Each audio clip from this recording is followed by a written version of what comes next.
আজকে আমাদের আলোচ্য বিষয় can you conceive if you have PCOD.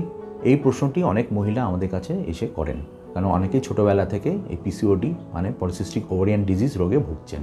এই ক্ষেত্রে কি হয়, ওভারিগুলোতে যেখানে 10 থেকে 12টা করে ফলিকলস থাকার কথা দুদিকে, সেই ক্ষেত্রে অনেক সময় তার বেশি মাত্রায় ফলিকল থেকে থাকে। এর জন্য কি হয়, যে কোনো একটা ফলিকল ডমিনেন্ট হতে টাইম লাগে। যেহেতু ডমিনেন্ট হতে টাইম লাগে, সেই জন্য ওভুলেশন হতেও দেরি হয়, এবং সুতরাং যতক্ষণ না ওভুলেশন হচ্ছে ততক্ষণ সেই মহিলার পিরিয়ড হয় না। যথারীতি পিরিয়ডগুলো পিছিয়ে যায়। পিছোতে অনেক সময় অনেকের ক্ষেত্রে এটাও দেখা গেছে 4 থেকে 6 মাস অন্তর অন্তর একবার করে পিরিয়ড হয়।